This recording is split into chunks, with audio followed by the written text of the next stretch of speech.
96.7 in Stuart Castle, Duncan's Trelawney, Jamaica. It's Voices with the Lady D on Linkage Radio. Streaming live on YouTube. Join me Monday for the Monday Drive from 5 to 7 p.m. and Friday for Center Stage from 5 to 7 p.m. And me just want know who under the mango tree with them iPhone, iPad and transistor radio, because trust me, you can't afford to miss the show. Music, vibes, and real talk every time. Voices with Lady D, where every voice has power. Stay locked in. Trelawney, my love will no bad.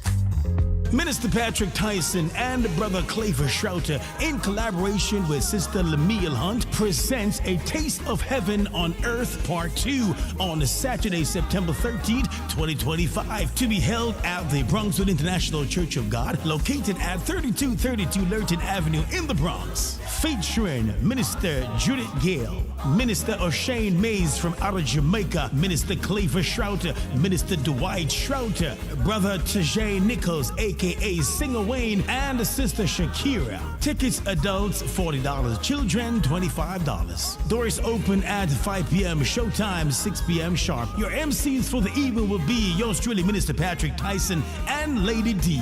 A part of the proceeds from this event will go to Bronxwood International Church of God Carpet Project. This event is sponsored by Cooler Runnings Jamaican Restaurant. For tickets and more information, you can contact Minister Tyson at 347-961-6785 or Minister Claver Schrouter at 914-336-0623.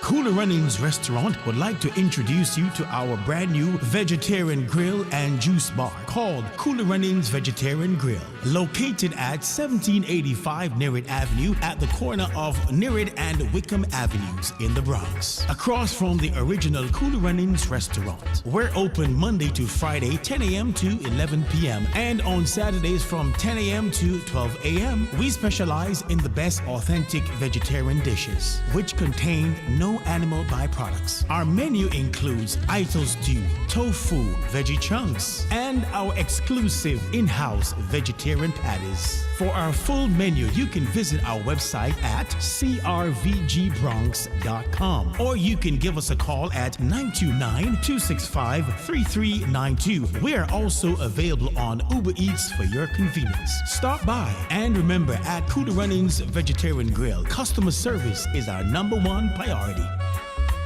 When you are hungry, come to Cooler Runnings Restaurant, located at 1802 Nerid Avenue, corner of Wickham Avenue in the Bronx.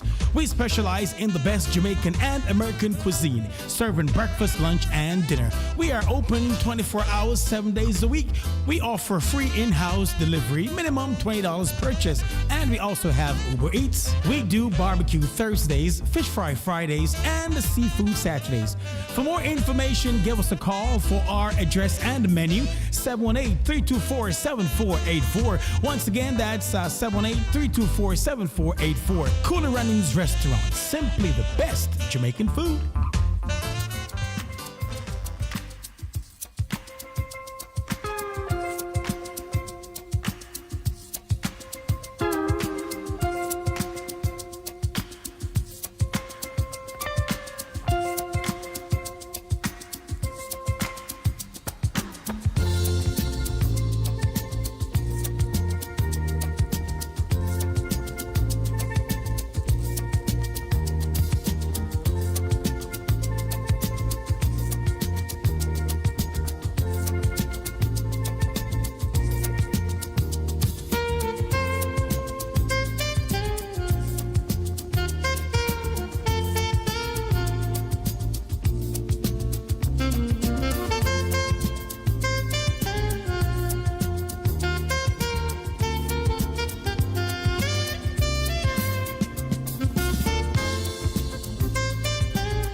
Let me take it from the top.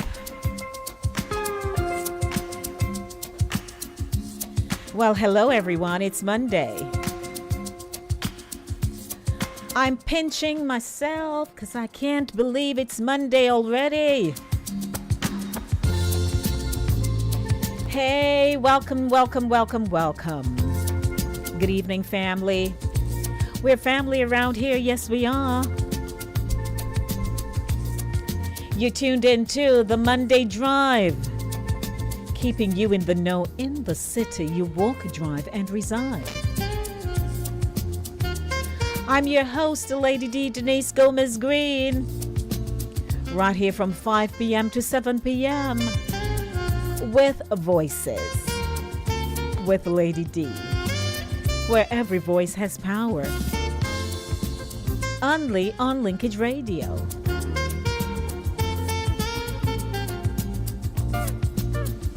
Your budding and buzzing station 24/7, 365 days for the year. And listen, we've got you covered, we've got you covered.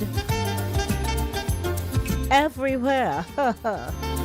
On TuneIn, Roku TV, Amazon, Fire TV, Apple TV. Plus we bring, the Caribbean Vibes live and alive on Caribbean Vibes Radio Network. That's www.caribbeanvibesradio.com. And they're in Cape Cod, by the way, in Massachusetts. And Fit FM 96.7, fitfmja.com, your life, your music. www.fitfmja.com. Out of Stuart Castle in Duncan's Trelawney, Jamaica. And a lot of things are going on in Jamaica today. This evening's show is proudly sponsored by Cooler Runnings Jamaican Restaurant, 1802 Narita Avenue in the Bronx. That's where they are, or that's where them did. Call them at 718-324-7484 and get yourself the real flavors of the island. Yeah. Welcome if you're joining us for the very first time. You're in for a ride. You're in for the treat on a Monday. Here's what's bubbling for Monday's show. The Monday Beat. Music to set the tone for your week. Community and immigration update. Green card denial and deportation. What you need to know. Healthy lifestyle. From Monday to somebody. From Monday to someday. From Monday to think about it. Why do we keep delaying our healthy choices? Is Monday just a magical illusion? It's gonna go away? No, it's not. It's right here. And as I like to say, Medea. Talk up the things. Jamaicans are on the road. You know why? It's nomination day today. Yes, man, they're out. I've been tuned in all morning. And the political representatives are out in full swing. But the big buzz? Who should be moderating the upcoming debate? There's a big thing over that, I'll tell you. And at 6:30 p.m. as we wind down the show today. Against all odds in the segment Voices. We're talking about, against all odds. You know these things. And of course, we have a guest. His name is Demetrius Aldridge. And he'll be sharing his story. So lock on, share, like, subscribe. Do it now. We need you. It's gonna be quite the ride.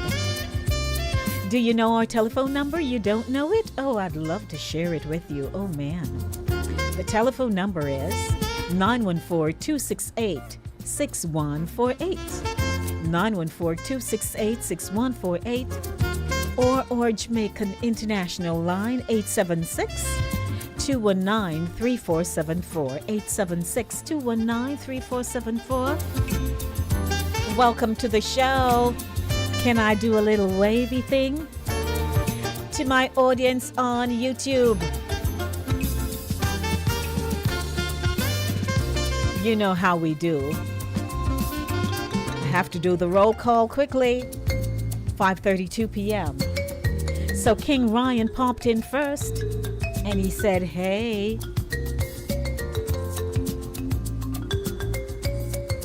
They're coming in. Good evening to my sissy Jen.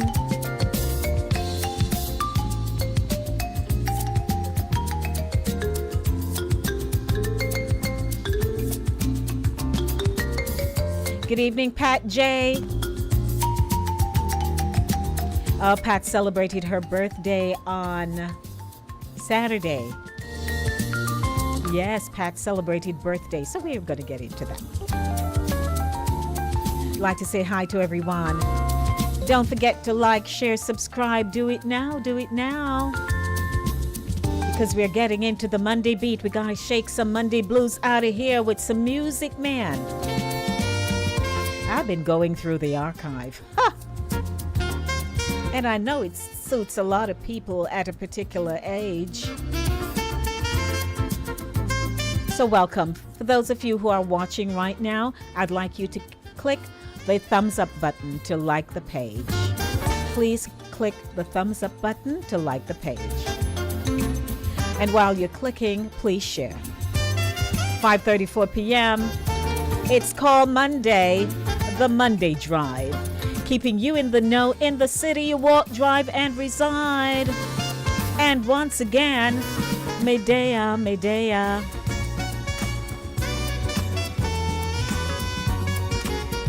So I'd like to take it down and say it's now time for us to get the music going and to shake the legs and say, hey, wake up. If you fell asleep, I don't want you sleeping too much longer. So let's get the show going. Are you ready? It is a beautiful Monday. We got some showers here last evening in the Bronx, and I guess Mount Vernon got some too, and wherever else. And it was a nice downpour. When you see rainfall like that here, because we get, as we would say, some squally showers. What is squally showers? So good evening to you, everybody. My name is Lady D Denise Gomez Green. It's Monday. We day out.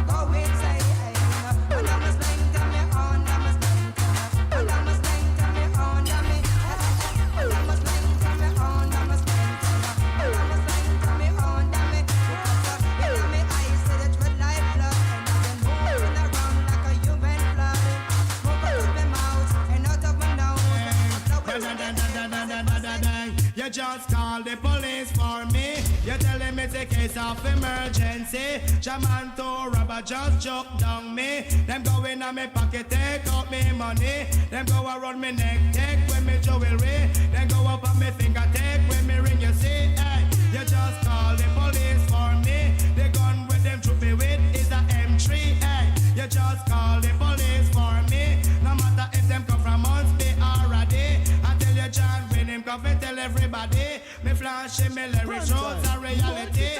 Me come from me mother, come from me daddy. Me born and me grow a Kingston City. Me nice up New York and Canada City. And when me hold the mic, I just reality. Hey, you just call the police for me.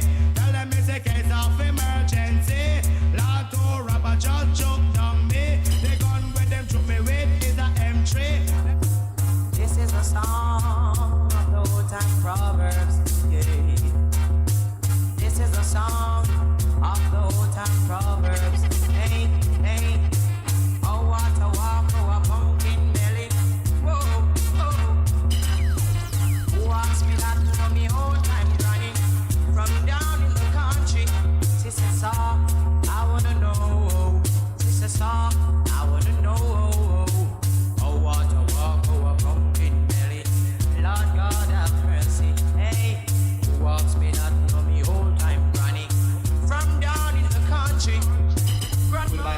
Dubai number one.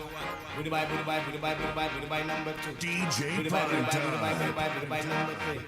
Dubai number four. Hold up your hand if you love her, then your fashion and styling.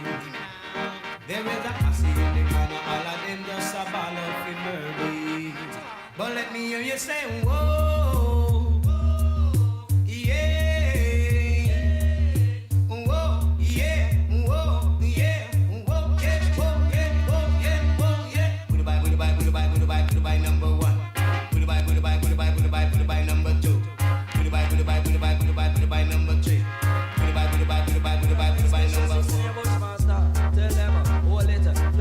Me say easy digital and me say easy. And me say easy, me say cat and me say easy. For me say easy, for pajamas me say easy. Because trash already, me say we trash already. Trash already, me say we trash already. The firehouse passes say them trash already. The arcade passes say them trash already. The Webster passes me say them trash already. The Brixton passes say them trash already. Them no nice like we, I like we. Them no sweet like we, I like we. Them no nice like we, I like we. Cause nice already, me say we nice already. Put one mother keep, put one mother keep, put one mother keep for me. Put one mother keep, put one mother keep, put one mother keep for me. Put one mother keep, put one mother keep, and then they mix me. Put one mother keep, put one mother keep, and then they mix me. No, touch up the key like you're touching the D. Touch up the key like you're touching. So what am I saying? It's my 80s roll. Ha ha ha ha. Good evening, everyone. Welcome. It is, the Monday drive. I went into the archive, or I can say the Dulce. Yeah, I went into Dulce. I say I want to vibes up the people this afternoon. So I saw King say, yeah, 80s, So I want to say welcome to you. And you know what's coming up next. Community and immigration update. We're going to talk up the things this afternoon, RTINGS things. So I want to say what you're up to, where are you?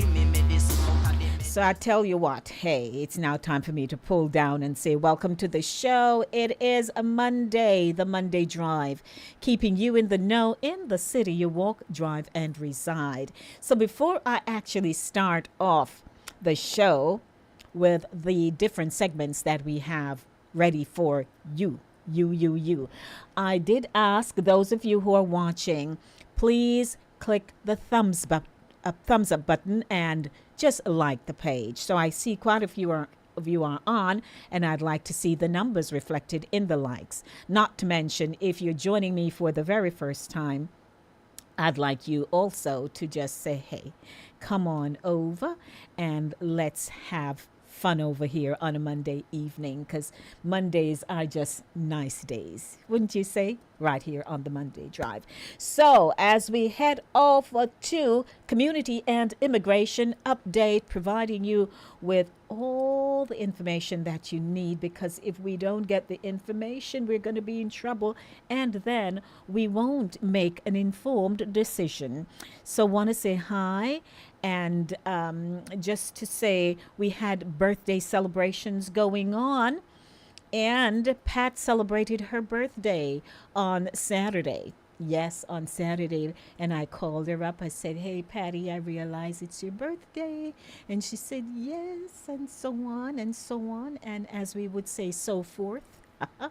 And so we want to wish Patty a beautiful belated birthday. And it runs until the month and for the rest of the year. Isn't that how you roll, Pat? I'm sure that's how you roll. So we're going to get into our birthday greeting like now. Boom! That's not the birthday greeting at all. Oh, Lord, where are we? Oh, this is where we are. Oh, well. Yeah. Celebrating life's sweet moments on Voices with Lady D, where every voice has power. Who's celebrating a birthday? Just got married? Marking an anniversary, or welcoming a brand new baby? We're here to shout it out loud and proud, Caribbean style. Birthday vibes, more like more blessings and extra extra cake on the side? Tied the knot? One love, one heart. Here's to forever. Anniversary time, still going strong. That's worth celebrating every step of the way. New baby in the mix? Welcome to the world, little one. We're cheering you on already. No matter the milestone, Voices with Lady D is where we celebrate you with love, laughter, and vibes. Tune in live only on Voices with Lady D, YouTube, Fit FM, Linkage Radio, Caribbean Vibes Radio Network. A very happy birthday to everyone celebrating birthday. And Patty, I know you've been having a few days of celebration for your birthday. So from all of us here at Voices with Lady D on Linkage Radio, we want to say big ups to you for your birthday and hope you was just in your motion. You just said, sure, I'm riding out my days, sure. Enjoying the birthday. So welcome everyone. I know that you're ready for Community and Immigration Update, brought to you by Cooler Runnings Jamaican Restaurant, 1802 Nereid Avenue in the Bronx. And if you are tuning in for the very first time, this is the show called Voices with Lady D, where every voice has power. Your voice has power. Let me hear it. Let me hear from you. So it's now time for me to literally hop on over and get the news going on what's going on with the green card denied. You could be sent to deportation. Lord, we don't want that, do we? Not at all. Welcome to the segment, everybody. If USCIS denies your green card case, you may be going to deportation court. USCIS is issuing notices to appear in immigration court at record numbers, and we need to talk about it. You need to understand that if you're applying for an immigration benefit and you're out of status or you fall out of status while the case is pending, not only might you receive a denial notice, but you might also get a ticket to deportation court. And that ticket is called a notice to appear. Hi, I'm Jim Hacking, immigration lawyer practicing law throughout the United States out of our offices in St. Louis, San Diego, Washington, D.C., and Chicago, Illinois. But before we get to notices to appear, you need to understand how the different immigration agencies work together. After 9/11, the Immigration and Nationalization Service, INS, was broken up into different pieces and brought under the control of a new agency called the Department of Homeland Security, DHS. And under DHS are now 3 immigration agencies. The first, U.S. Citizenship and Immigration Services. That is the agency that is tasked with processing applications for immigration benefits like green cards, citizenship, asylum, work applications, those kinds of cases. The second agency, the part that broke off from Citizenship and Immigration Services, was ICE, Immigration and Customs Enforcement. And of course, you've heard of ICE in the news a lot lately. ICE is the agency that's tasked with gathering up people who are in the United States out of status and deporting them from the United States to their home countries. After ICE catches someone, they put them in the Executive Office for Immigration Review. That's deportation court. That is where you get to defend yourself from deportation, make whatever arguments, and try to stay in the United States. That's all still part of ICE. That's all still part of the deportation machine. The third part of immigration is Customs and Border Protection, CBP. So that's the people at the border who allow people into the United States or keep them outside the United States. And so when you know about USCIS, ICE, and CBP, and you know each of their responsibilities, then you know that historically, USCIS has been the nice part of immigration, processing benefits, and that Immigration and Customs Enforcement was looked at as a separate agency, and they were enforcement.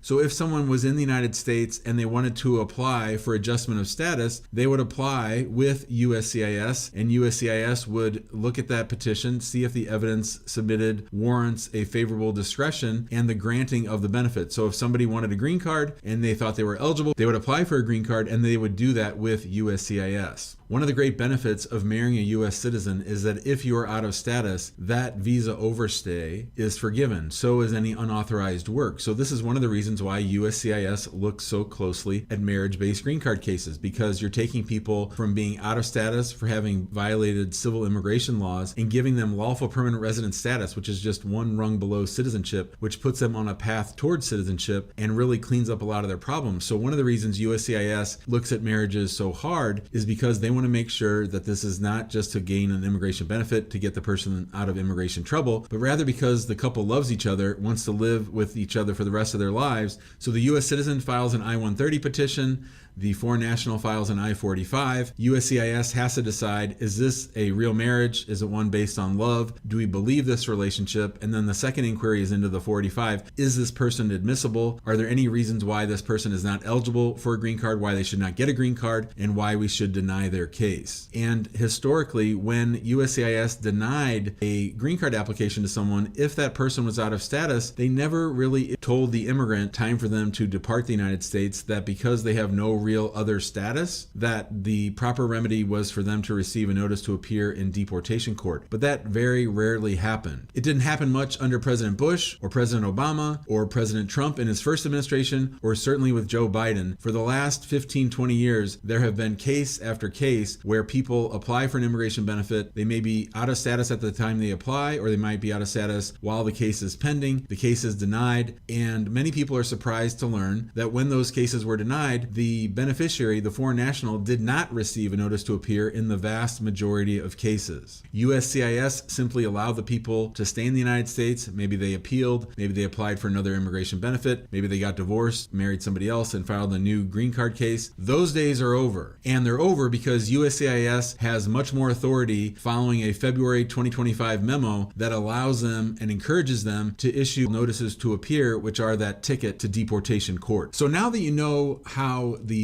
different agencies work together and how someone might apply for an immigration benefit and what might happen if their case is denied, now we need to talk about what is a notice to appear. A notice to appear is the legal document that USCIS, CBP, or ICE gives someone to let them know that they are in deportation proceedings. So when you receive a notice to appear, it will list your name, your alien number, your address, and then it will list certain allegations. And the allegations will go something like this. Your name is Jim Hacking. You are not a citizen of the United States. You are a citizen of Ireland. You entered the United States at some unknown date, and you entered the United States on a B1, B2 visa. That status has since expired. You are now subject to removal from the United States. The notice to appear then lists the statutory basis upon which you are supposed to be deported. Further down on the notice to appear is the date, location, and time of your deportation hearing, your first what's called a master calendar hearing. That's the first time you have to appear in front of an immigration judge. You're going to have to admit or deny each of the allegations that are contained in the notice to appear. So the judge will ask you, do you admit or deny allegation number 1? Do you admit or deny allegation number 2? And then the judge will ask whether you believe you are removable. The judge will then ask you, do you have any defenses to removal, like asylum or cancellation of removal, or the ability to adjust your status in immigration court? If you receive a notice to appear, that is a very serious matter. You will most likely be sent to the deportation court closest to your house, as long as you have updated your address with USCIS. And so now in 2025, USCIS has been authorized to issue a greater number of notices to appear. And the reason for this is Donald Trump and the people behind Project 2025. So when Donald Trump was running for office, he said that he had nothing to do with the Project 2025 people. But since the day they came into office, they have been implementing everything out of Project 2025. And one of those points that they made was that USCIS should be issuing many, many more notices to appear, that we should be enforcing our immigration laws to the greatest extent possible, and that if we can find an immigrant who is inside the United States and who is out of status, that we can issue them a notice to appear and try to deport them as quickly as possible. You may recall the Republican National Convention when all the attendees were waving flags and banners that said mass deportations now, cheering on for Donald Trump as he said he was going to deport as many immigrants as possible, and that has now translated into policy at the Department of Homeland Security, and you have people like Thomas Homan and Stephen Miller Miller, who take the worldview that if an immigrant is inside the United States and their status has expired, that they should be deported. In fact, they have now created quotas for ICE officers, a certain number of cases that they have to put people into deportation on a daily, weekly, and monthly basis. And what better place to find immigrants than those trying to gain an immigration benefit through marriage or through their adult child inside the United States? The Department of Homeland Security knows that there are many immigrants in the United States who lack status but are trying to apply for a benefit because they are related to a U.S. citizen, either through marriage or through a family relationship. And so a little bit over a month after Donald Trump took office on February 28th, 2025, USCIS issued a policy memorandum, and in that policy memorandum, they made it clear that USCIS was going to significantly increase the number of notices to appear that it issued to people going through the immigration process. Basically, if you apply for an immigration benefit and at the end of that process, they conclude that you are not eligible for the benefit that you are seeking and that you have no status to be in the United States, that USCIS is now directed to issue you a notice to appear. And they listed many categories of people who should automatically get a notice to appear, and that would include people involved in fraud or deception, people who enter the United States illegally, people who lack any status in the United States, and people who have lost TPS, temporary protected status. But the big change comes in Part 6 of the February 28th, 2025 policy memorandum, and I want to read it for you here. It comes under the section, aliens not lawfully present in the United States or subject to other grounds of removability. USCIS will issue an NTA, that's a notice to appear, where upon issuance of an unfavorable decision on a benefit request, the alien is not lawfully present in the United States. So the default for every USCIS officer, if they have someone sitting across from them who is out of status and whose benefit is going to be denied, is to send them to deportation court, to issue them a notice to appear at some future date and to allow that immigrant to try to defend themselves from deportation from the United States. This is a huge change. Well, in the past, if you applied for an immigration benefit, say a green card based on marriage, and that case was denied, you might have another chance. You might be able to appeal. You might be able to file a second case. But now, USCIS officers are commanded to send you a notice to appear. Now, you may be saying to yourself, Jim, they're not going to issue a notice to appear in every single case. They have to have some kind of a discretion. Well, this February 28th, 2025 memo includes a paragraph on prosecutorial discretion, and I want to read you the important part of it.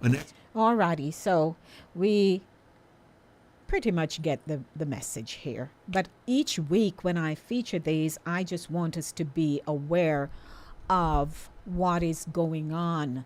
And there are some reputable attorneys who are, their aim is to provide information, to keep you guarded.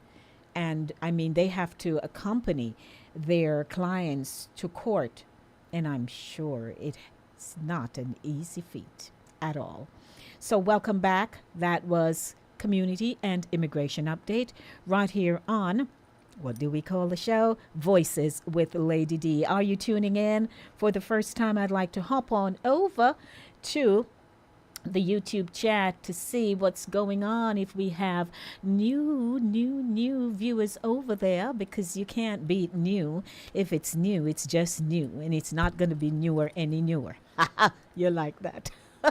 So welcome. Let me see who is here that I missed. So, of course, I want to say a special shout out, as always, to Mr. Evil Green, co-producer. Good evening to you, Mr. Green. Hope you're well. And I see you're laughing there. I don't know. It's all about the ambassador role. And also want to say hi to Marie. I saw Marie saying music when I was playing, you know, them kind of vibes there for you. Hey. I see my brother Mike is here as well. So good evening, Mike. And yes, so those of you who are on, don't forget to just click the like button, the thumbs up button, please. Click and we're good. Alrighty. Also want to say a very special shout out to Caribbean Vibes Radio Network and Fit FM 96.7. Good evening to you.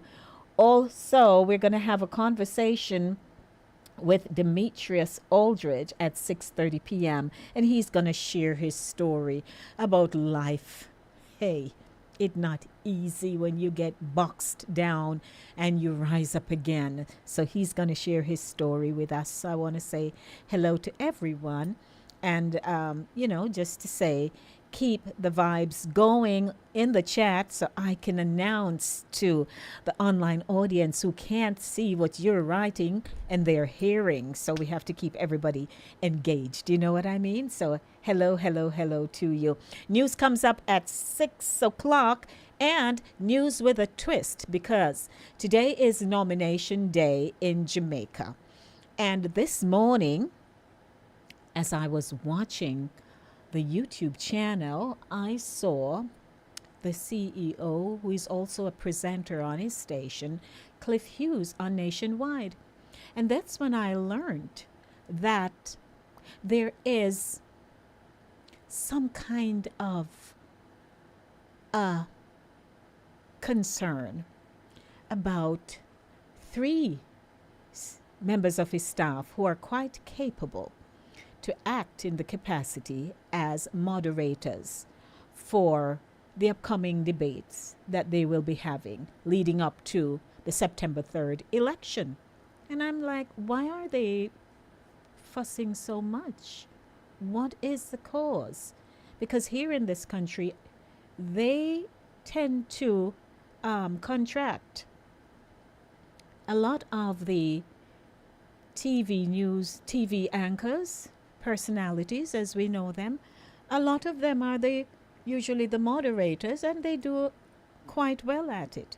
So we're going to just play a clip of that so you can get a feel of what that conversation is all about, and is it all necessary? Because, you know, we still want the Jamaicans to know in Jamaica that we are watching, we are hearing, and we have concerns too. And when things are not as they should be, we have a voice, as we say on Voices, to speak up. So I'm going to air that during the news segment so you can get the opportunity to say, what was that? And you let me know your thoughts on it, because it's now a conversation.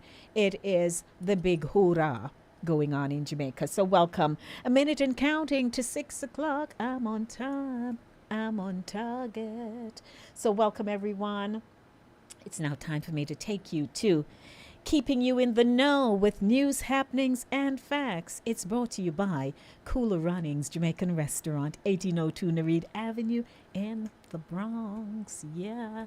And we're going to get into the news now.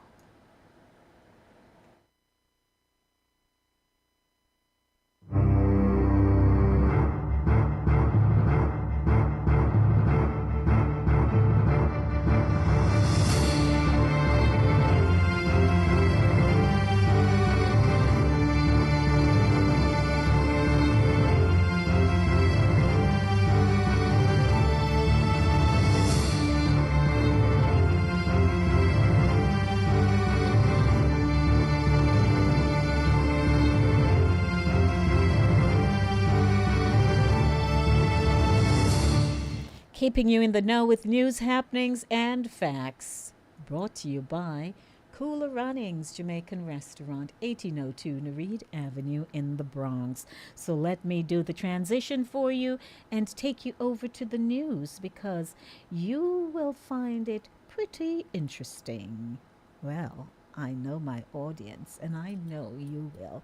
So here we go on a Monday afternoon. A replay of Cliff Hughes Online, today, August 18. Our phone numbers are 630-9371, 630-9372, 630-9373, 630-9374, and 618-8255. Or find us on Facebook at Nationwide News Network, and follow us on Twitter at Cliff Nationwide. You can also listen to Cliff Hughes Online live on the World Wide Web at nationwideradiojm.com or via the Nationwide 90 FM app on your mobile phone. Now, here's your host, Cliff Hughes. Good morning. Good morning. It's nomination day. Let's get to work. Cliff says what's on his mind. Unfiltered analysis and commentary. My hands were steady, My eyes were clear and bright. My walk had purpose. My steps were quick and light. And I held firm to what I felt was right, like a rock. Like a rock. I was strong as I could be, like a rock. Nothing ever got to me, like a rock. I was something to see, like a rock.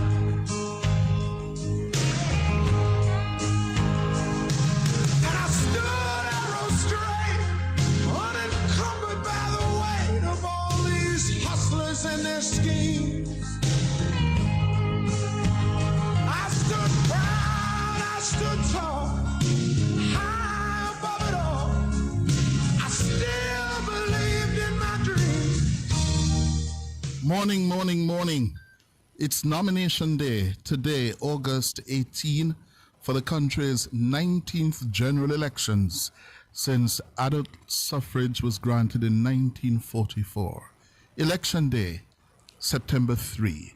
It's also nomination day for by-elections in 4 divisions in the Kingston and St. Andrew Municipal Corporation. The divisions are Chancery Hall in Northwest St. Andrew, Olympic Gardens and Seavright Gardens in West Central St. Andrew, and Denham Town in West Kingston. The governing Jamaica Labour Party and the opposition People's National Party are expected to nominate candidates in all 63 constituencies, as well as the 4 electoral divisions. Independent candidates and representatives of minor parties are also expected to enter the nomination centers this day. We don't know if they will meet the threshold and requirements to actually be nominated. The presumptive candidates are to submit their nominations for the respective elections at designated nomination centers. Nomination of candidates for the general elections are to take place beginning about now, 10 o'clock, until 2 this afternoon, while nominations for the local by-elections will be accepted between 12 noon and 2 p.m.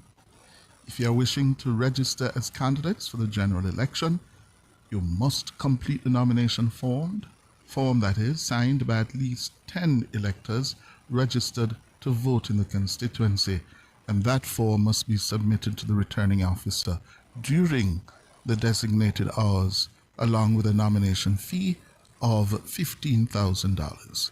By-election candidates require signatures from 6 electors in their division and must pay a nomination fee of $3,000. And the fees are to be paid in bank notes. No debit or credit cards or checks will be accepted. So prospective nominees, remember that cash, is a thing to do.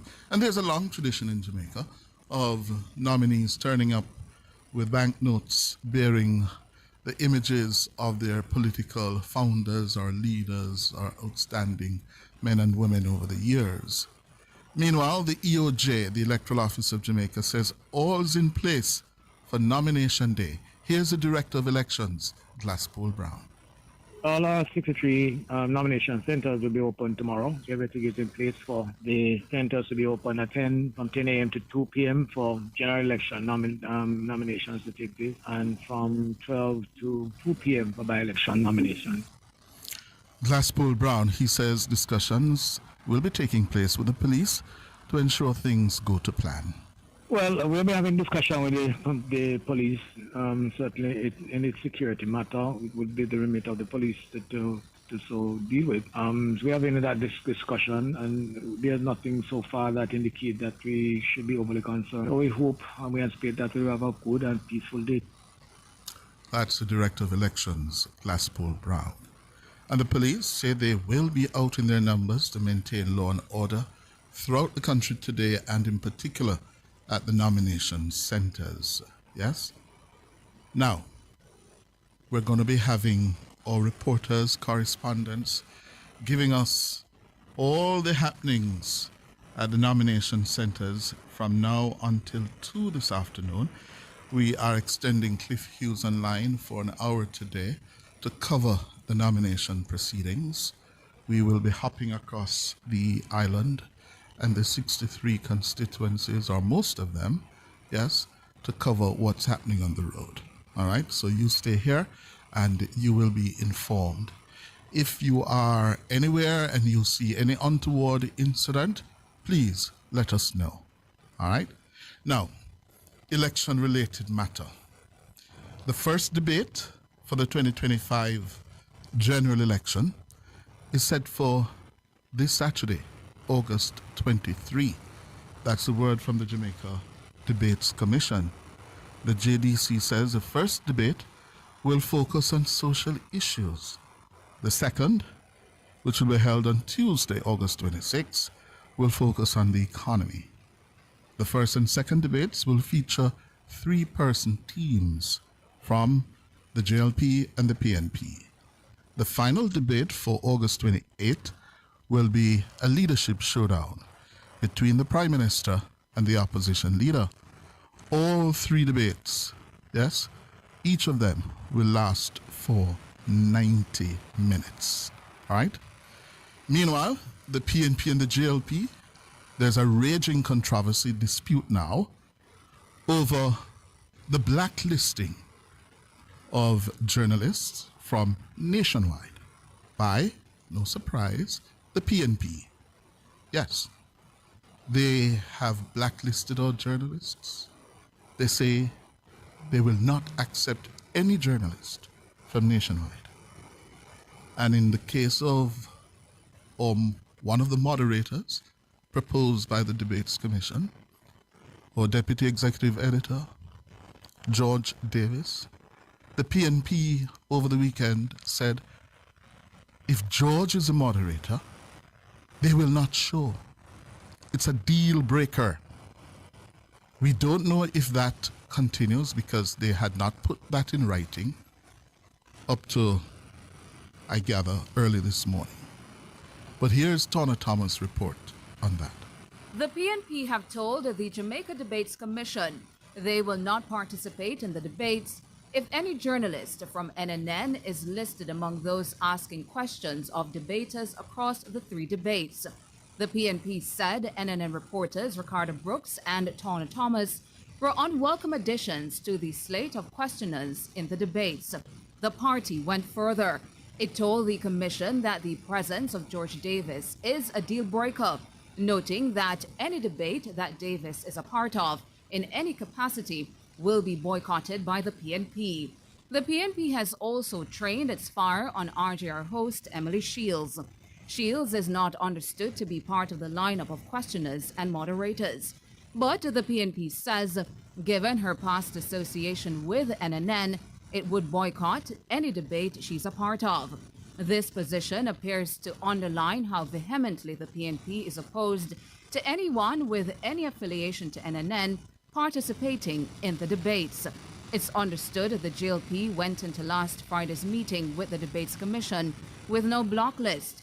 The parties understood to have told the Commission that all journalists from all media entities should be free to participate in the 3 debates and that it had no objection to any individual or media house. But the PNP, represented by Colin Campbell, made it clear it would not participate if any NNN journalist was on the list of hosts and moderators.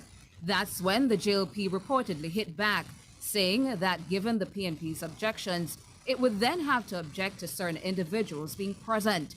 The PNP have issued a statement condemning what they say is a breach of protocol by the JLP for issuing a press release about the private deliberations of the Debates Commission concerning the selection of the questioning and moderating panel. The JLP fired back, denying it issued any such media release. The Jamaica Observer has since published an article clarifying that the JLP issued no statement about the private deliberations of the Debates Commission. Tonna Thomas for Nationwide News. Thank you, Tonna. Well, firstly, what is it that George Davis Ricardo Brooks and Tawna Thomas could ask the PNP debaters that's driving such fear into them, that they do not want the three on the panel. What is it that George, Ricardo, and Tawna could ask the PNP debaters? Why they are so vehemently opposed to the point where their representative on the Debates Commission, Colin Campbell, a former journalist, has reiterated several times that it's a deal breaker if George Davis is moderating the debate on the economy. In other words, they are prepared to walk away from the debate. If any nationwide journalist is participating,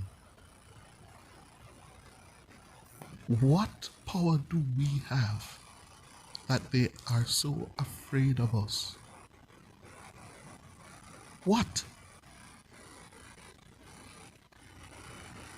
That's a question I've been asking myself since this issue emerged over the weekend. George, Brooks, and Tawna. Why wanna make the PNP people afraid of you? You want to tell me, say, the PNP leaders can't manage George, Tawna, and Brooks? Think about it. What is it they are afraid of? I'll have more on this after the break. Alrighty, so here it is that you have reporters in Jamaica, radio personalities, as we call them, or journalists, and the People's National Party refuse to be a part of the debate because the likelihood of them being moderators, being on the panel, they're not having it. So, since you have sat and watched and you listened, and he's passionate because it's out of his camp, it's out of his radio station. But while I did not go on to air something that he said, he pointed out that 1, he's a Jamaican, 2, he's not afraid, 3, he considers himself one of the best or the best journalist. Hey. And he's not going to let them have their way. So we will hear how this turns out. But I would like to hear from you and to have you call, because if I have the opportunity to play, I may not, because I do have a discussion segment, an interview segment coming up with Demetrius Aldridge, who's going to share his story about his struggles and, bouncing back. But Cliff had to remind them that this is Jamaica, the land that he was born on, and he loves his country. And, what gives these people that kind of right? I could continue it because I still have it running, but I'd like to hear your thoughts on this. Give me a call, 914-268-6148. We may not be in Jamaica, but we certainly are informed. And I'm always thankful to the advancement of technology because it gives us first-hand information. And we look for credible information, by the way. So I'd like to hear your thoughts on it because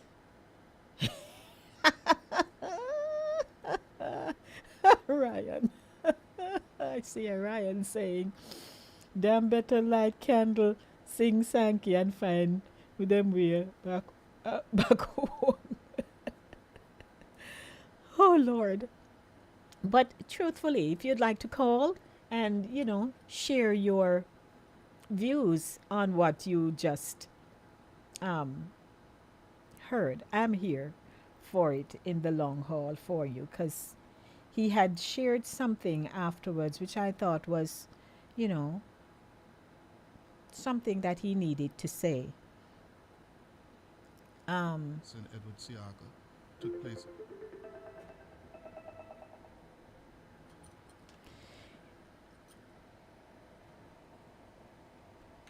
Good evening to you. How are you? My queen, Yes, sir. How are you? I am as good as can be. Me too. You had a good weekend? Fantastic. Hey, sure. Sound like something special happened. Yeah. Okay. Yes. Listen to me, man. Me tell a man say the PNP and the Democrat them have everything in common. Let them go on. Me bell Dias CEO the tongue no drop out yet. Me sorry for them. Oh dear. Me da make sure to put on me green shirt and me orange hat. So me don't know what them a go do. Green shirt and me orange hat. Me have me orange hat ready to go, and me have me green shirt ready to go. No, And tell me. tactics them I use for the people them queen. Make them go. And tactics them I come and use.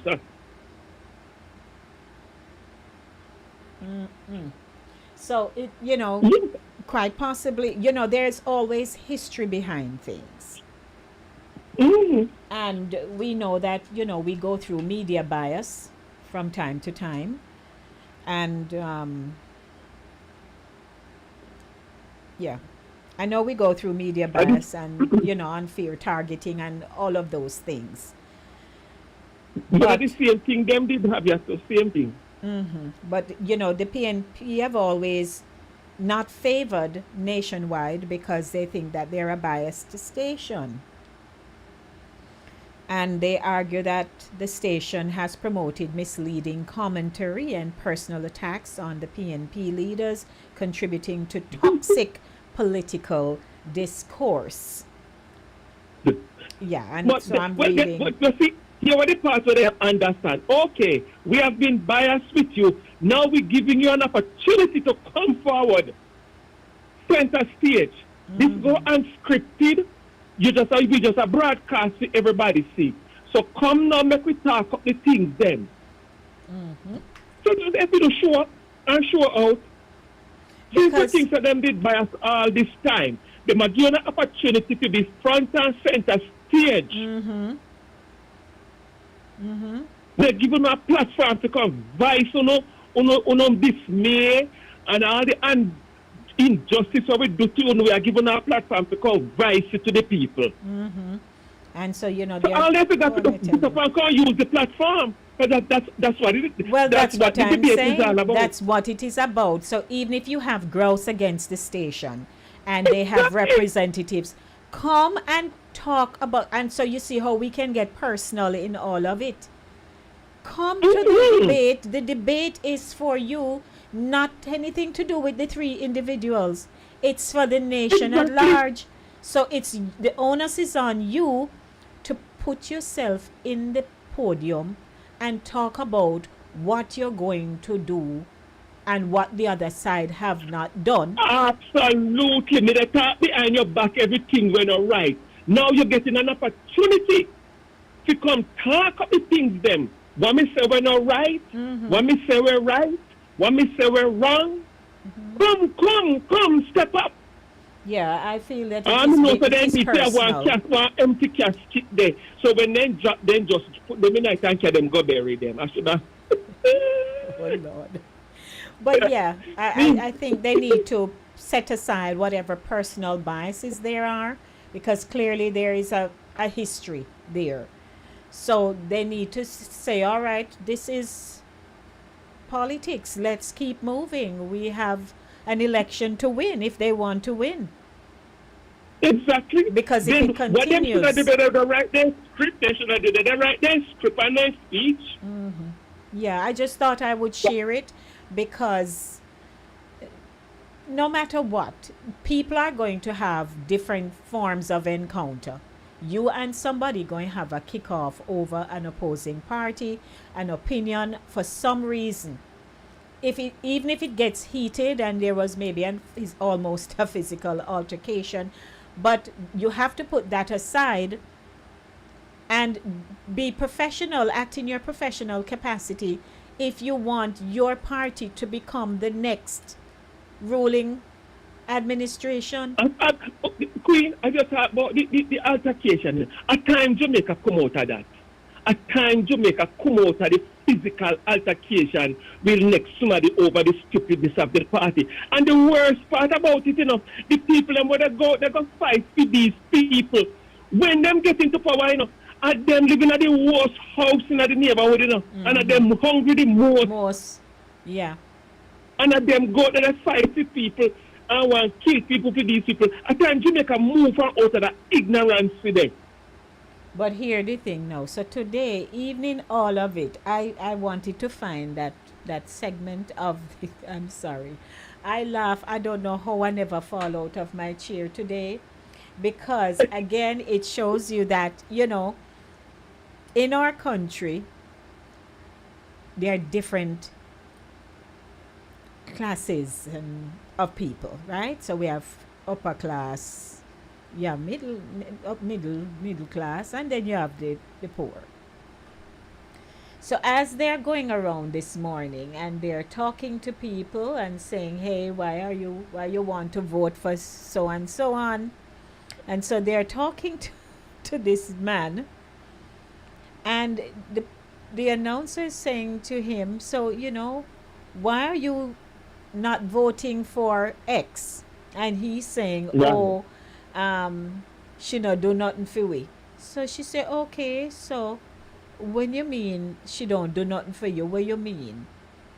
And she tried pull out the information. And then he continues by saying that, so he continues by saying, she not coming at the consequence. So, me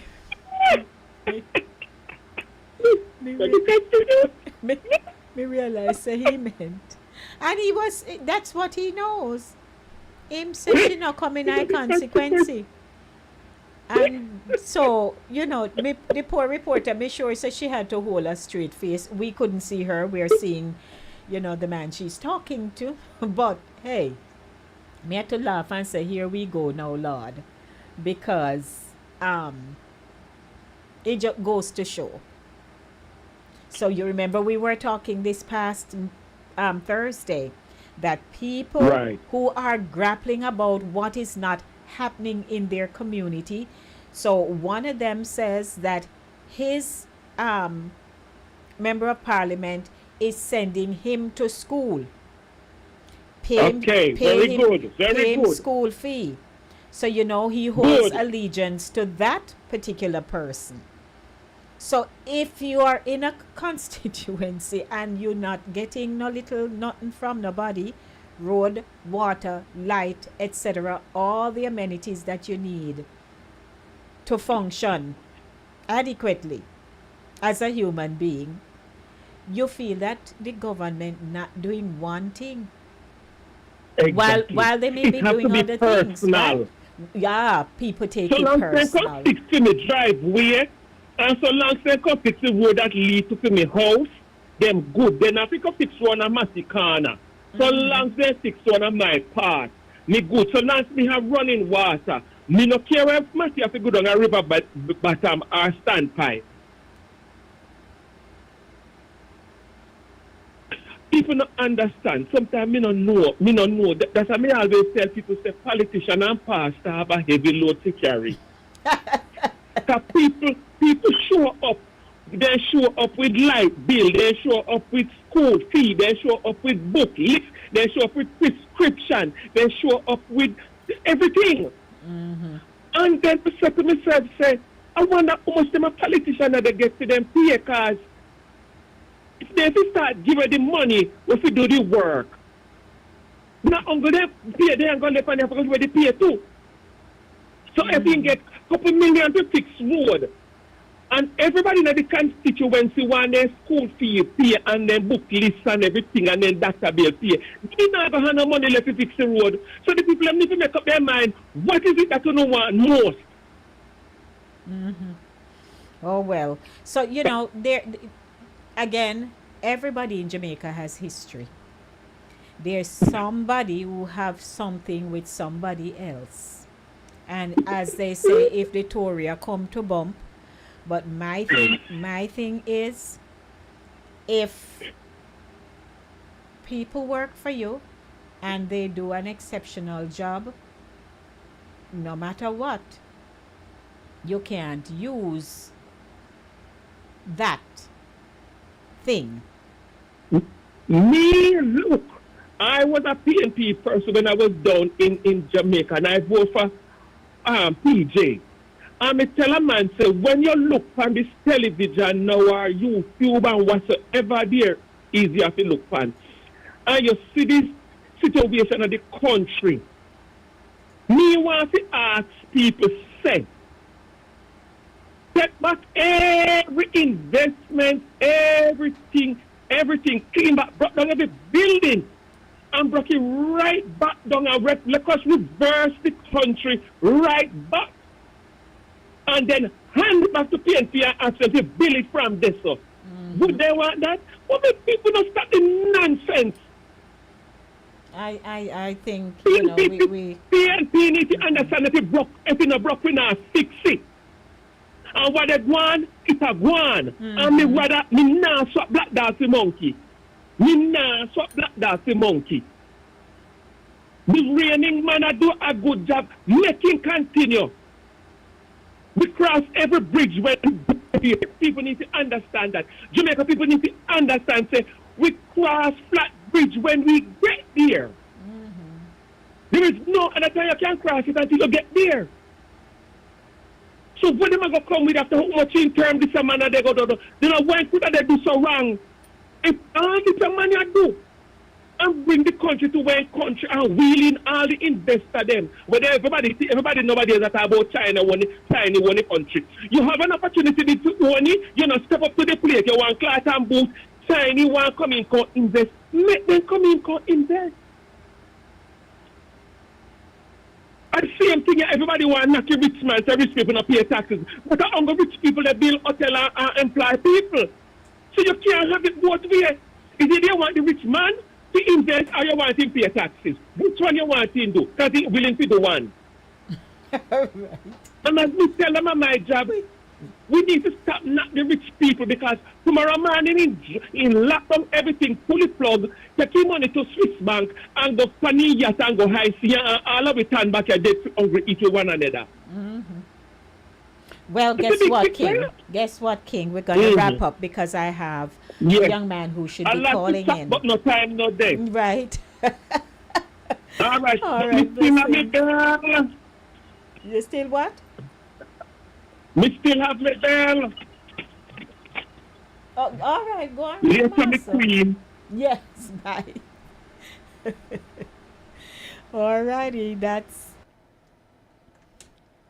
That's King Ryan for you. And so, you know, we do have the show continues, not we do have, the show continues, and I'm awaiting my caller to call in, and we have the conversation, my guest rather. Looking forward to talking to Demetrius and to hearing his story. So, I'm going to play some music for you right now. Don't forget the show is brought to you by Cooler Runnings, Jamaican Restaurant, 1802 Nereid Avenue in the Bronx. When you are hungry, come to Cooler Runnings Restaurant. Located at 1802 Nereid Avenue, corner of Wickham Avenue in the Bronx, we specialize in the best Jamaican and American cuisine, serving breakfast, lunch, and dinner. We are open 24 hours, 7 days a week. We offer free in-house delivery, minimum $20 purchase, and we also have Uber Eats. We do barbecue Thursdays, fish fry Fridays, and seafood Saturdays. For more information, give us a call for our address and menu, 718-324-7484. Once again, that's 718-324-7484. Cooler Runnings Restaurant, simply the best Jamaican food.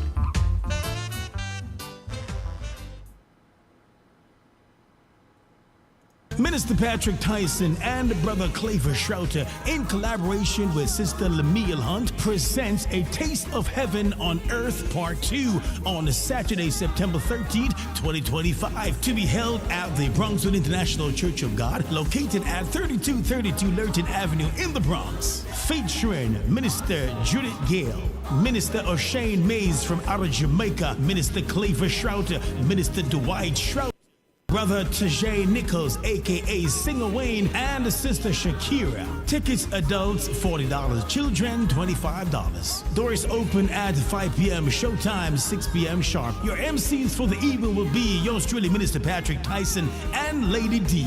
A part of the proceeds from this event will go to Bronxwood International Church of God Carpet Project. This event is sponsored by Cooler Runnings Jamaican Restaurant. For tickets and more information, you can contact Minister Tyson at 347-961-6785 or Minister Claver Shrouter at 914-336-0623.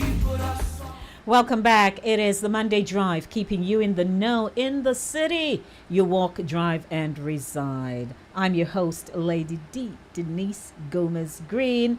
And online with me is Demetrius Aldridge. Demetrius, how are you? How you doing today? How you doing? I'm good. I'm good. It's a pleasure having you. Welcome to Voices with Lady D, where every voice has power.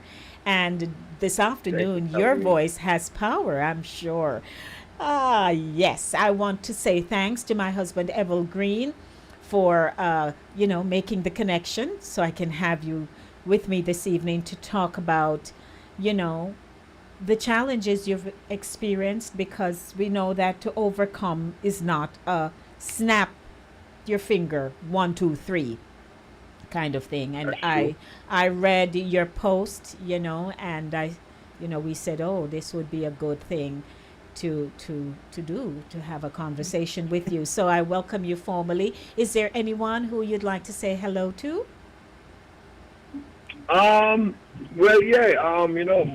My mom in New York, she's in Queens. Mm-hmm. My father also, he's in Queens also, so yeah, Okay. but yeah, thanks. No problem. I usually allow my guests to say their hellos, so that's where that No problem. that's where that came from. But I mean, where are you? But before I ask you where you are, where are you from? Where are you from? I'm from Santa Cruz, Santa Cruz. Oh, you're a St. Elizabethan. Yes, the food basket of Jamaica, Yes, the breadbasket parish. Okay. Yeah, and so, what was life like for you in St. Elizabeth growing up? Well, you know what? It was challenges, because I didn't grow up with my mom and dad, because while I was there, they were in New York, so I kind of live with my mom, and I live with my uncle and my auntie. Mm-hmm. So as a kid, I mean, that was a challenge, because everybody, don't get me wrong, I love my aunt, love my uncle, love my cousins that I grew up with, but you still want that motherly love, that fatherly love. Yes. Your brothers and sisters. So that was a challenge for me, mentally, spiritually. Mm-hmm. Emotionally, at the time as a kid, like I didn't notice this kind of stuff, but now that I'm older now, it put things into perspective. Mm-hmm. But yeah, childhood was, me bad too, so so that's why, cause long, So you have to be honest. I'm being honest. Mm-hmm. I mean, cause I actually went to school in New York first, and my father to me too bad, so then them shit me out.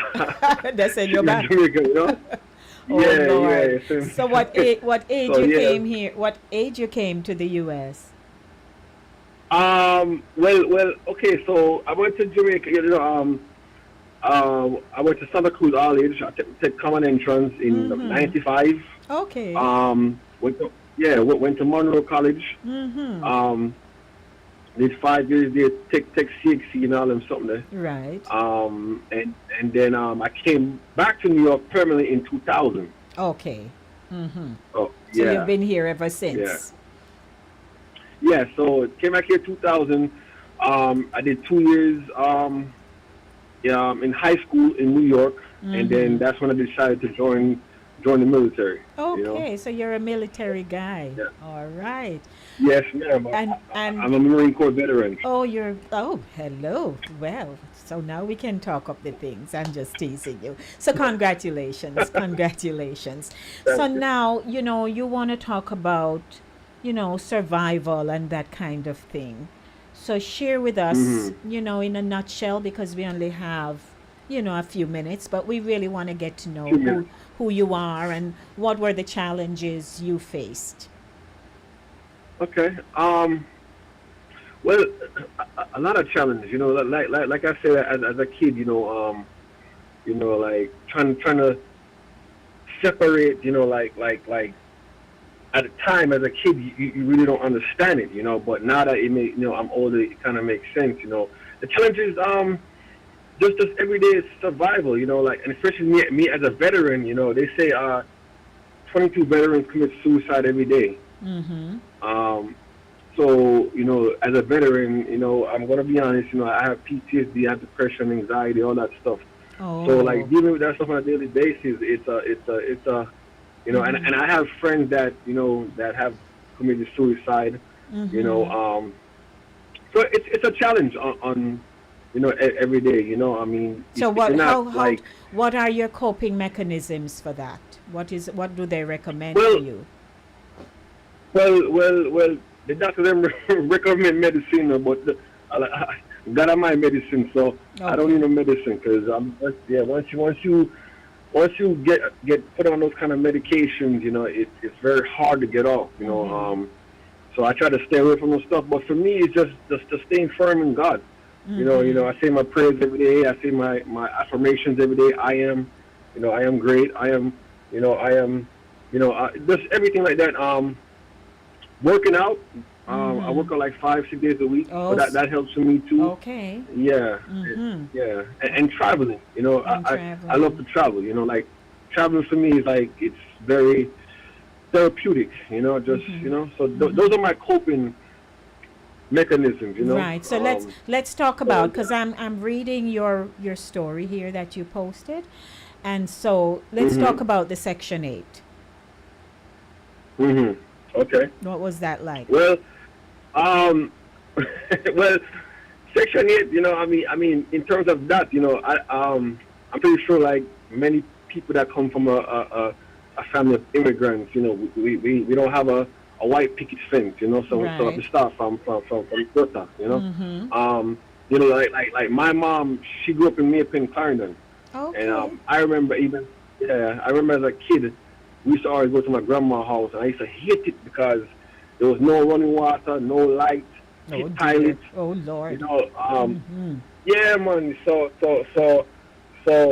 when my mom came to the States, she didn't really have anything like that, So, so that's why I said like Section 8 is. I always say it in some of my posts, like Section 8 is the only motivation I've ever needed because I came from nothing, like we grew up in projects in Queens, New York. If you know anything about Far Rockaway, New York, Queens, New York, you know what I'm talking about. Yes. So so we grew up in Section 8 projects, all them something that back in the day they called about government cheese and all them things like that. So we didn't have much. Like my mom, I watched her work three jobs sometimes. Yes. Just dealing with those kind of things. But that's just everyday life of most immigrants that come to. And that is true, because when a person can actually face the challenges that they experienced, and even if they're experiencing something now, that resilient spirit helps them to push through. So now you are doing a lot of exercise, which keeps you, your mind and all of that, and your body. And, you have your faith. So we give God thanks for that. But some of us have had the experience of the reaper man coming to our gate, because you have had it. And Yes. I've shared my story that I've had that experience when there was a difficult time I experienced years ago. Mm. So, what was it like when the Reaper Man came to the door?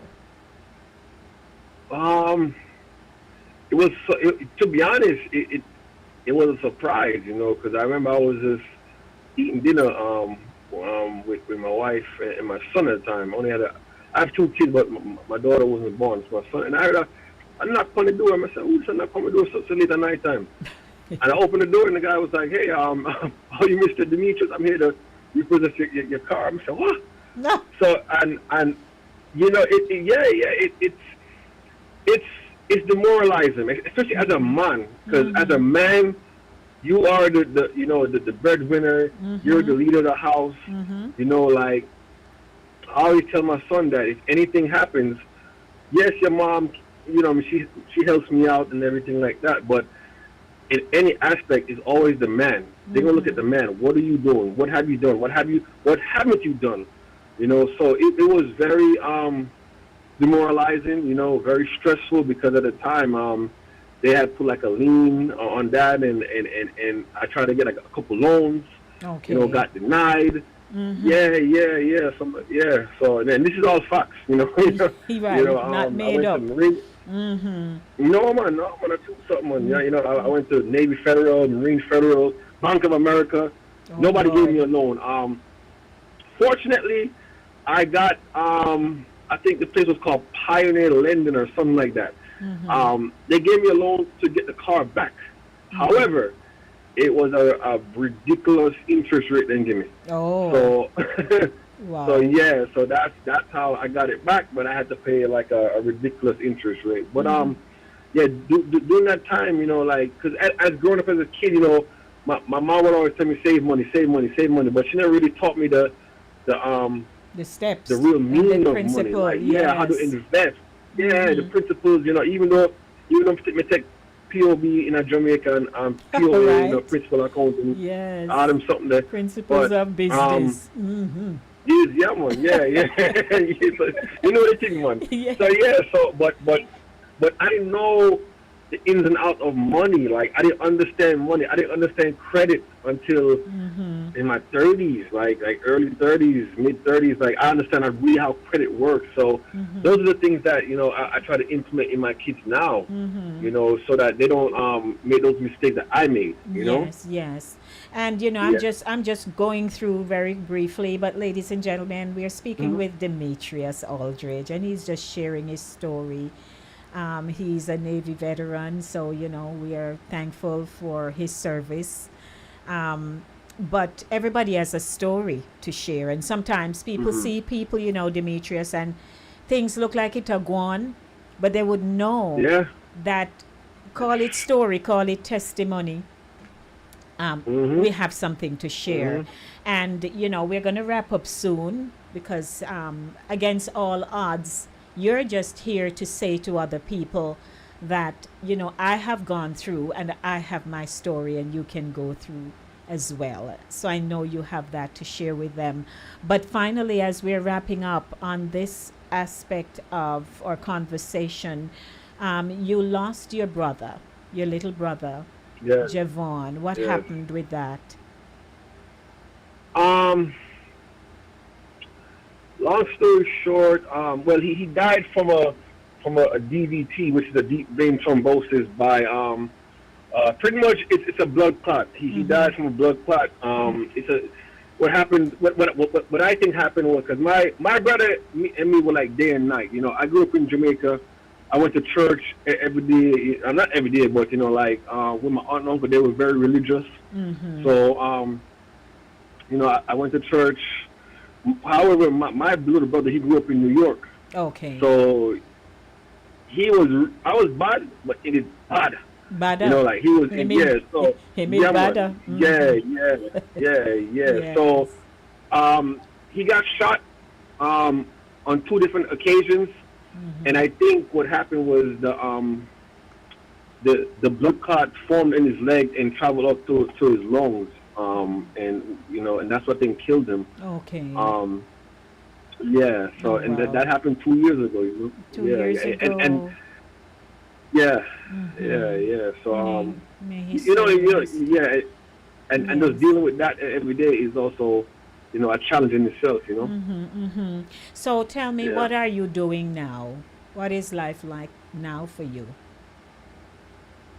Right now is just, to be honest, on a more spiritual level, it's just trying to find my purpose in life. Like they say you when you reach like your late 30s, 40s, that's when you have that mid-age crisis in a sense, because like your friends, you're not close to your friends no more, because as you start to elevate, some of your friends don't elevate with you, so we have nothing in common no more. Because I don't, so I don't party like I was back in my 20s every week, and you're a little bit older now, so now your circle of friends becomes smaller. Of course. So now, as you get, so now you get older, life gets more lonelier in a sense.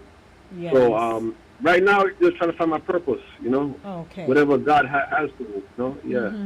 And it is important for people like yourself to connect to people who will empower you, like that. Both spiritually, socially, professionally, because you do have your skill set, having been in the Marines. the Marines, right?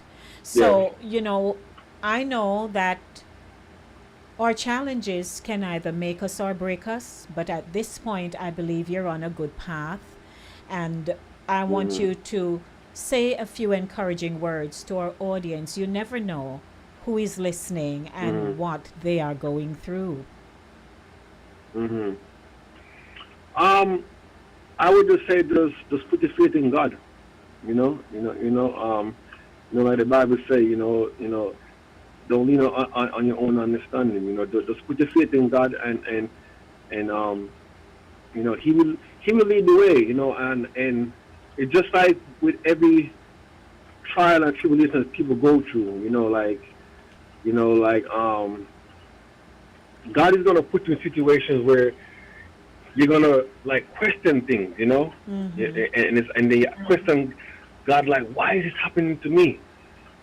But eventually, it would all make sense. Yes. So just just put your faith in God, and stand firm, because storms don't last forever. That is true. That is true. Yeah. Well, we thank you for sharing, and I appreciate Evol for, saying, hey, Demetrius sent this to me, I read it. I didn't get a chance to read it fully until I really did. I said, yes, we can do this. And okay. A story is worth a million without a dollar sign to it. So thank you, Demetrius, and we'll be praying for you that every day, things get better and better and better for you. And I believe, again, that, you're in a good place mentally, and you're able to just say, hey, this is what has happened to me, and we bless you. Thank you for sharing. Thank you.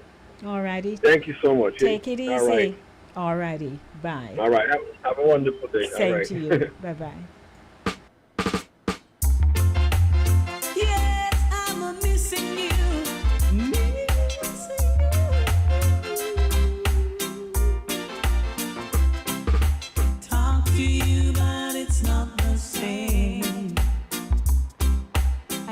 That's it, Demetrius Aldridge.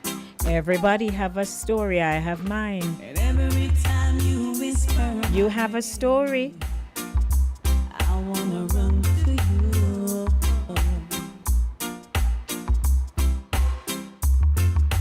We'll be together, and it won't be long.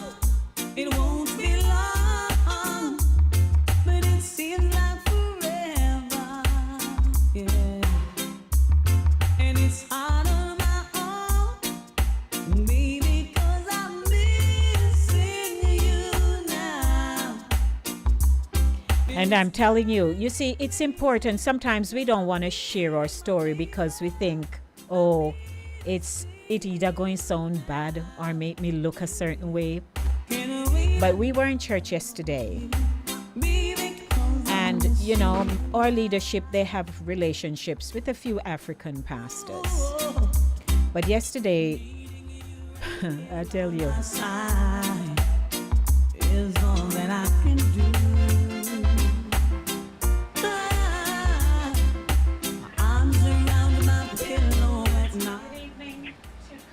Good evening to co-producer.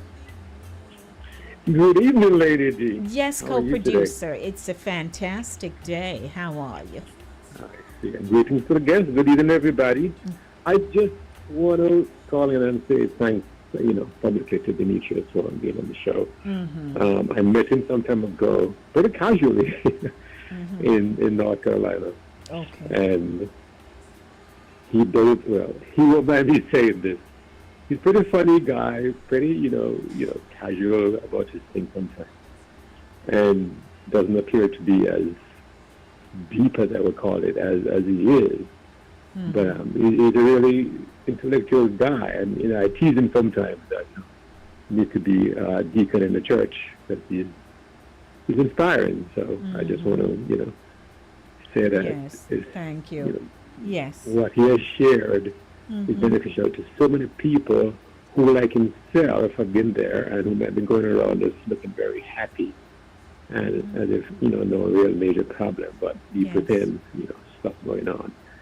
So I just want to thank him publicly and hope, I do believe that somebody somewhere will benefit from what he has shared. Enough respect, sir. Thank you. And thank you, ma'am. Thank you, co-producer. Okay. Yeah. You're welcome. Without you, my life would be incomplete. Here with me making love so sweet. But I'm telling you, these are the days when people need to talk because there are so many things happening. If you start packing them on top of each other, you won't be able to manage. You won't survive. Mentally, you'll just fall apart.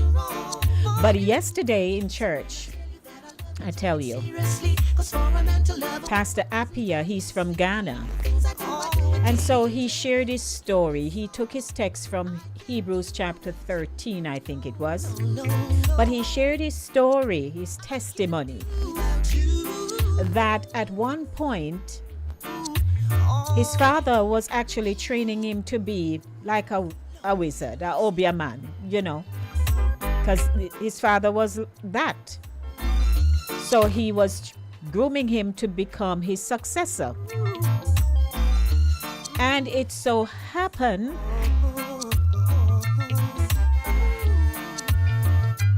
that I'm giving you the short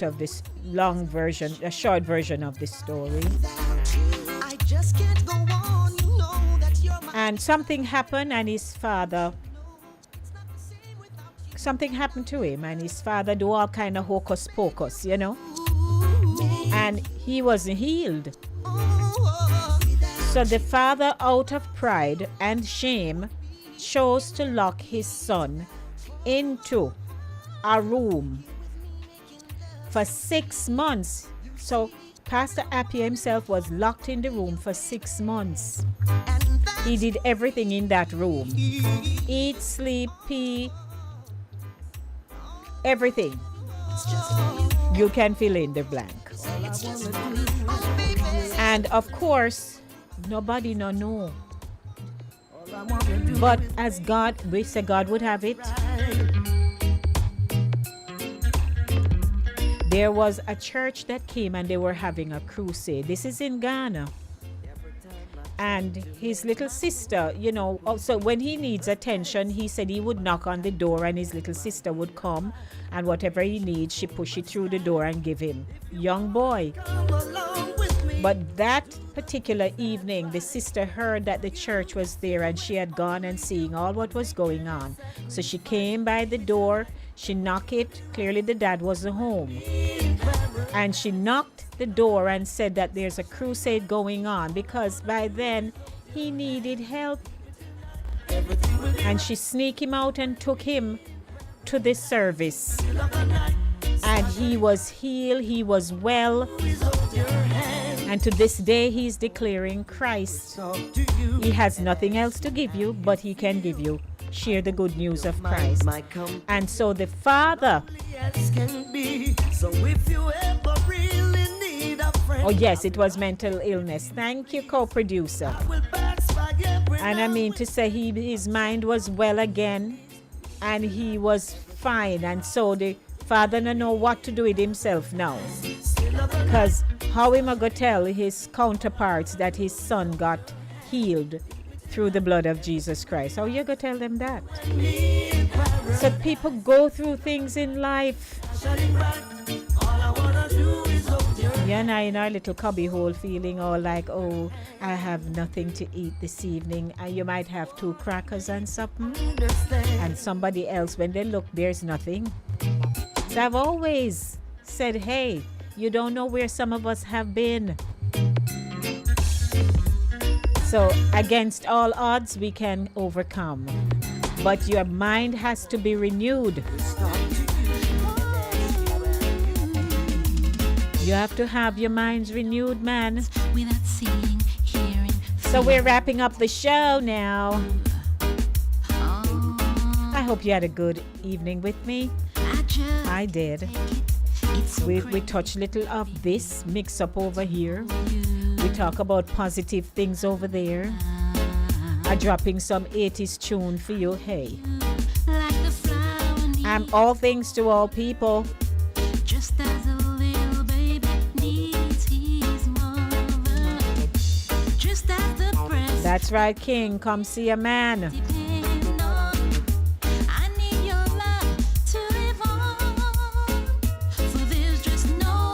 So thank you so much, everyone, for tuning in to the Linkage Radio Online family, to Voices with Lady D family, Fit FM 96.7 family, Caribbean Vibes Radio Network family. We just family, so sure. But God willing, we'll be back on Thursday. Thanks, Demetrius. So glad you're in a better place. The PTSD, you know, the Lord will take care of that. No worry. Chikula Runnings Jamaican Restaurant. Mwah, what would I do without you? I need your love to keep me going. So let's encourage each other. But believe me, the time you spend a holy stuff and give yourself anxiety attack and you go out the road, you fly back in because oh no, me don't want to live like that. Me not living like that. No, sir.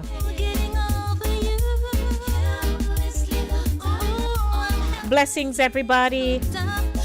I'm a Jamaican from Jamaica.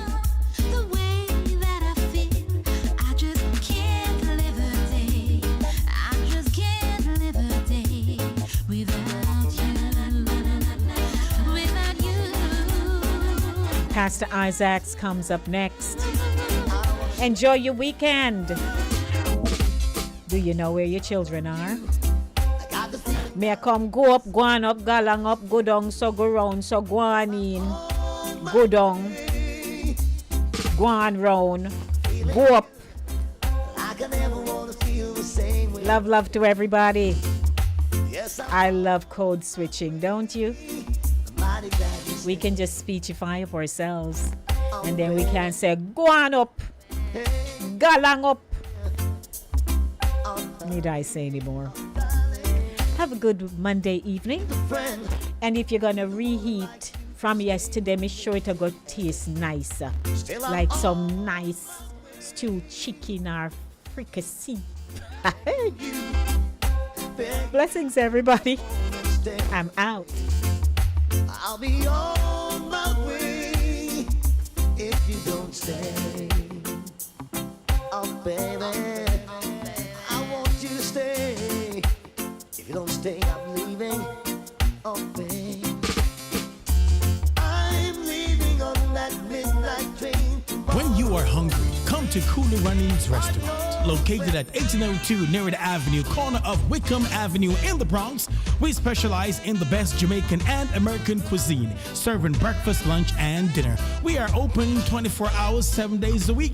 We offer free in-house delivery, minimum $20 purchase, and we also have Uber Eats. We do barbecue Thursdays, fish fry Fridays, and seafood Saturdays. For more information, give us a call for our address and menu, 718-324-7484. Once again, that's 718-324-7484. Cool Runnings Restaurant, simply the best Jamaican food. Hey Trelawney, it's Lady D, reaching you straight from New York with love. Catch me every week on Fit FM 96.7 in Stuart Castle, Duncan's Trelawney, Jamaica. It's Voices with the Lady D on Linkage Radio, streaming live on YouTube. Join me Monday for the Monday Drive from 5 to 7 p.m. and Friday for Centered Stage from 5 to 7 p.m. And me just want know who under the mango tree with them iPhone, iPad, and the transistor radio? Because trust me, you can't afford to miss the show. Music, vibes, and real talk every time. Voices with Lady D, where every voice has power. Stay locked in. Trelawney, me love you no bad.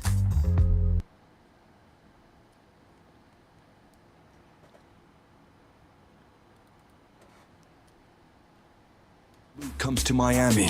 For 30 years, it has been the heart and soul of Jamaica's cultural movement, the most iconic reggae festival of all time. Rebel Salute Festival now touches down in Miami. Sunday, September 28th, a day that will go down in history. Legendary artists, pure reggae, unmatched vibes. But wait, for one day only, this Thursday, March 27th at 12 noon sharp, super early bird tickets go live.